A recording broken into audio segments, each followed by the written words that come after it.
This is the time, and we are the people to take humankind on an evolutionary shift. Doesn't feel like it maybe, but it's what we are talking about today. We are seeing and experiencing how the old ways are dying, and the new way, evolved ways, are being birthed. And we have the honor, the privilege, and the responsibility to be the people to bring this forth. It's up to us. It's up to us. And you'll see why by the end of this talk. Remember, I don't mean that we live our lives in fear, although many are right now. So we hold the light for everyone. We hold the light for everyone. But we are so much more than we think we are. We are really, truly, and that we can be what we can show up as. We are so much more than anything we could ever think of. So if we want our dreams and desires to stretch us even further into becoming the greater person that's inside of us, that's living inside of us, that wants to be expressed.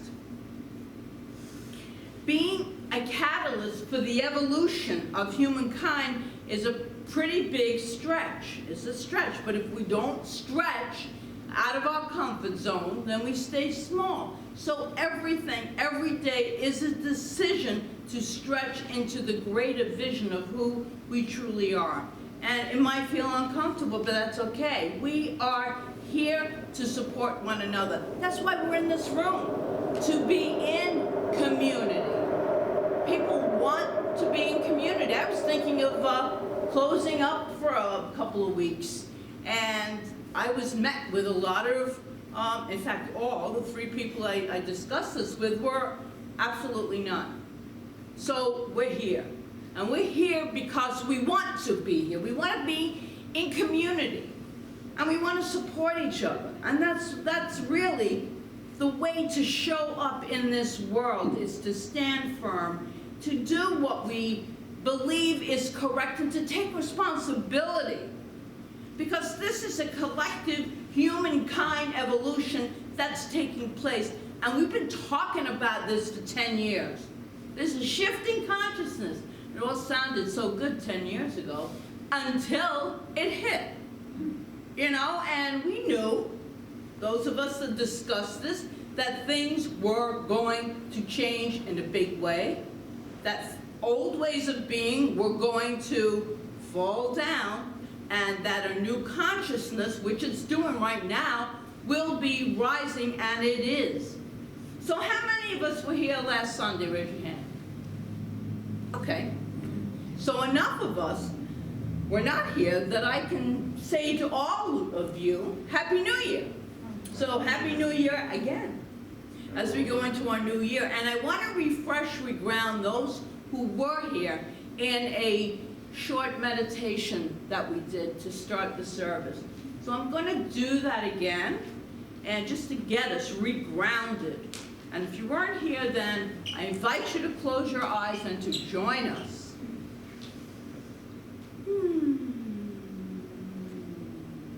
This is a little bit, a short journey in consciousness. So take a really deep breath with me. And see in your mind's eye a calendar. You know, the kind that sits on top of a desk of 4x4 square paper. See the month of January 2022. Tear that off. Then see and tear off February 2022. And March, April, keep going until you reach January 2023, and leave that sheet on the calendar. So you are now in January 2023. And you and all of humanity have taken one upward revolution around the evolutionary spiral. You have a greater awareness of who you really are and have a greater understanding of how life really works. You have an expanded consciousness, and you are living in harmony with the greater good. It's always available. This greater good is always available to us. And you may want to just deepen again your awareness, just sink into that openness, receptiveness. Let the mind chatter go away, fall away. From this perspective, take a look at your outer life. Get images of your circumstances. This is in 2023, January. Your experiences, the world you live in.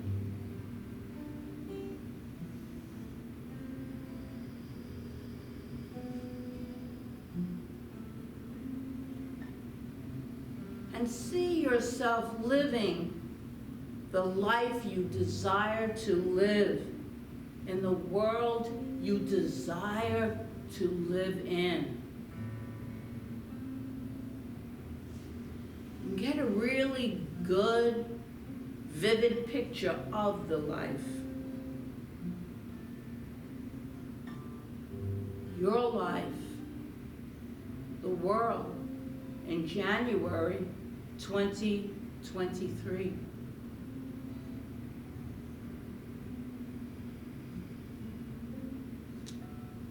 Maybe it's loving relationships, physical well-being, financial abundance,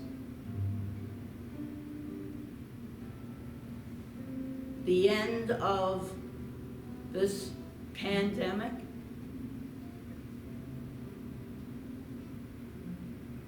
Now, what are you doing in January of 2023?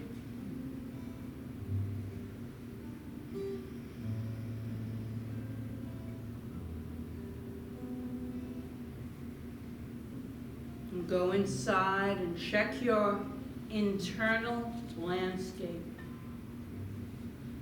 Notice how you feel about yourself.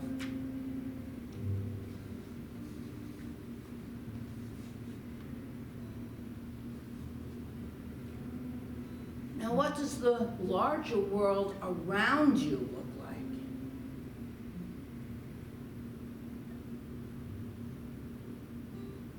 Now that humanity has evolved even more, how are we relating to one another?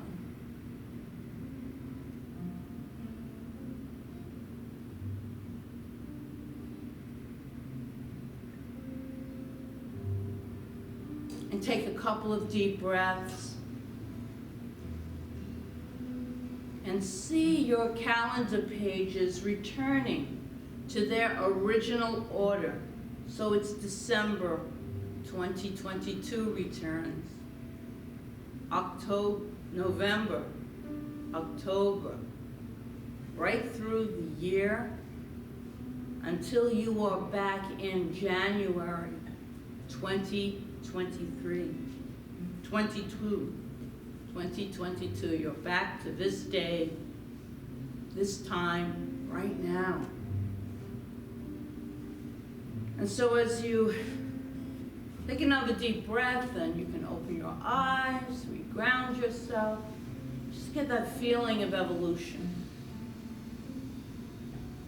Last week we asked the question, everybody felt so much more uplifted in 2023. That's the vision that we want to hold in our hearts, our minds, our very being. We are always in a constant state of evolution. We're always evolving. And so by doing this, you've added to the collective consciousness of this entire planet. You've set a mental equivalent, and a mental equivalent, we know, hopefully, means that we're holding a picture. It's the picture of something. And since the law always responds to that picture, we know it's the law of cause and effect in operation. And today we continue the course for that evolved future. Today and every Sunday this month, we are looking at ways of being, of ways of showing up in the world that will cause us individually and collectively to take that upward revolution and collectively toward that spiral of evolution. Ernest Holmes talks about this, we're always spiraling upward. That's the ideal way of being. Sometimes it doesn't feel like that, but that should be actually our greatest desire, to keep evolving however that looks like for you. We are using for inspiration Andrew Cohen's book, Evolutionary Enlightenment. And in that book, Cohen sets forth 5 tenets. We talked about one last week. This is the second tenet for evolutionary enlightenment. And we're going to explore that now. The second tenet of evolutionary enlightenment is what Cohen calls the power of volition. Volition means will or choice. Personally, I would have called this second tenet the power of taking responsibility. Because that's what it really is, of taking responsibility for every single thing in our life if we're involved in it. We're there, we're a part of it. So this might stretch us into taking more ownership of what is going on in our lives. There is a story told of a soap manufacturer who was walking with a minister. The soap manufacturer said to the minister, "You know, the truth that you teach hasn't helped the world very much. Look at all the hate, the illness, the poverty, and the war in the world." And as they walked, they passed some children playing in a playground who were getting quite dirty. The minister said, "I see the soap you make has not really helped the world much in cleaning up its dirt and filth." The soap manufacturer replied, "Well, soap doesn't work. It only works when you use it." To which the minister said, "Just like the truth I teach. It only works when we use it. We have to apply what we talk about on Sundays into our everyday life for it to truly be effective." And it's a very appropriate little story. When we begin talking about this thing called personal responsibility, in religious science, New Thought, we teach that we are personally responsible for our relationship with God. No one else can do that for you. No one else. Only you can do that. There is no intermediary to go through to get to God. There's no priest, no minister. There's no holy mother or son that you have to pass through to reach God. God is already present within each and every one of us. It's our personal relationship. And that's the beauty of New Thought that I love, is we take responsibility for cultivating that relationship with a higher power. We don't have to go through someone to get there. You have to go through me. I got my own responsibilities to arrive at my personal relationship with the God of my understanding. So that is for each and every one of us. Discussing the parable of the prodigal son, Ernest Holmes writes so beautifully in Science of Mind textbook, and this is on page 466. He writes, "This is the most perfect lesson taught by the great teacher. God turns to us as we turn to God. We take one step toward God, and God comes running to us. A more beautiful thought could not be given to us. As we look to God, God looks to us. It's already present. It cannot express itself until we recognize its presence within us, in all that we do, in all that we think, in all that we say. In addition to this concept, we teach the truth that we are personally responsible for our relationship with the whole, with the infinite universal mind of this divine energy.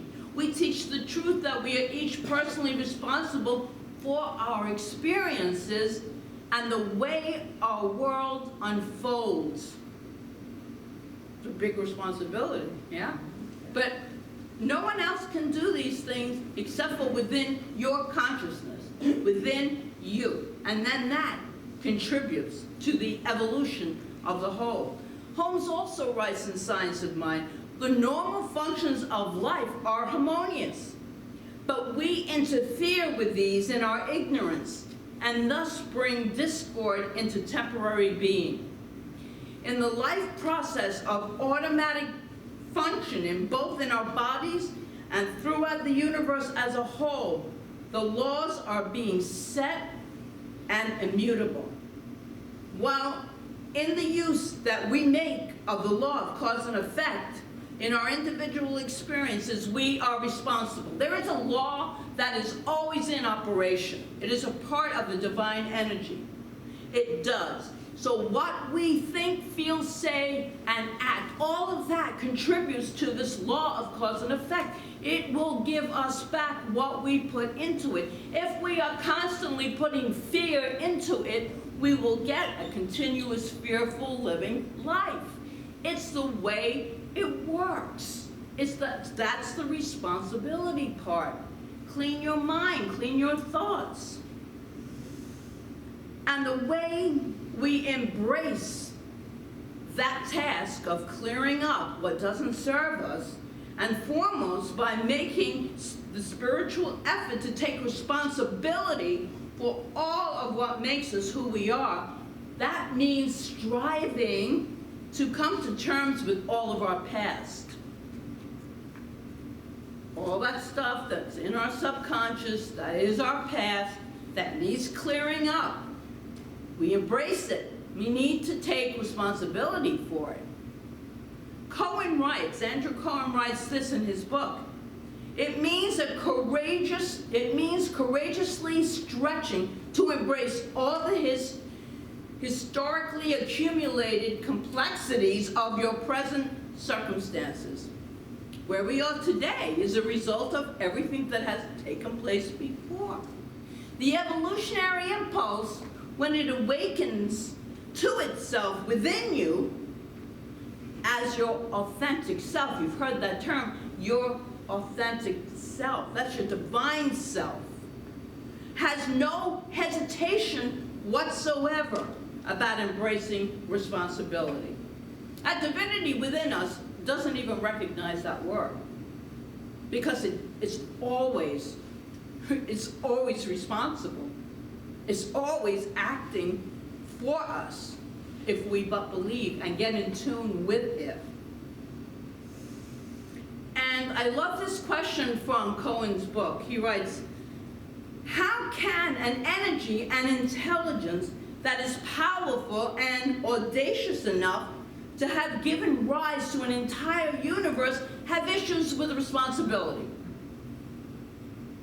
All that is, was, and ever shall be, universes, galaxies, all of it has been created by this universal life force, this energy that we call God. We can call it whatever we want, but we can call it God. For many of us, our identity has been shaped both consciously and unconsciously by the belief that we are victims. Victims of fate, victims of circumstance, victims of other people. Is that not true? And now we're victims of a pandemic. It's this victim consciousness that permeates this entire planet. I know it permeates this country, but I'm sure that we're all one in this human race, this whole human race. But when we're operating out of victim consciousness, what do you think we create more of? No, we don't go to the solution there. We're stuck in the problem. We're creating more. Because there's always someone to blame. There's always someone to blame. The separate ego does not want to be fully accountable. You know that. And tends to hide behind one excuse or another.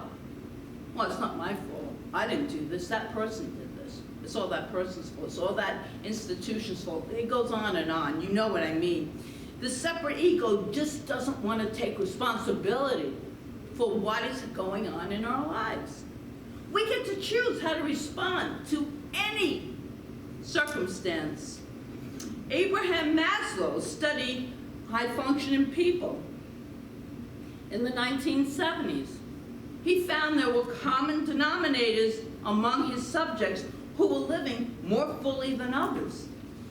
Among the common denominators were they all had a vision for their lives and were committed to their vision. And that's why we did visioning in the last week of December to set the tone for this whole year. You can do visioning. It's on YouTube. My last two talks ago was the visioning process. We actually did a visioning in the room. But highly functioning people always had a vision. And they took responsibility for the choices they made. And we are moving more and more and more into being those people as well, when we take 100% responsibility for ourselves. We are not the victim of anyone. Circumstances happen. Make peace with them. Embrace them as best you can. That's moving forward. That's evolving. For our joys and our sadness, for our prosperity and our lack of, for our health and disease, take responsibility for all of it. How are we handling this pandemic? I don't know what else to call it, all these virus things that have always been around, but it's right now there is such a division going on because of it. Because, you know, we know that the media has really penetrated and perpetuated this whole entire thing. So now there's not political division, there is political division, but now there is a viral division. So you have all these divisions going on. You just be responsible for what you think is right in your life. That is all we're talking about today. Not for everyone else and what they should or should not be doing, but for yourself. So we are moving more and more into this evolution as we stay grounded, as we stay aligned, as we stay centered. And how are we responding to circumstances, situations as they arise? Because that response is what we are creating more of. So each day, make a decision. Make a conscious choice of what this day is going to bring and what you are going to do in this day. What serves you? If you dissect the word responsibility, you find it really means the ability to respond. The ability to respond. How we choose to respond to what is put in front of us makes all the difference in our lives. It makes all the difference. So, should you experience something less than what you desire, you have an opportunity.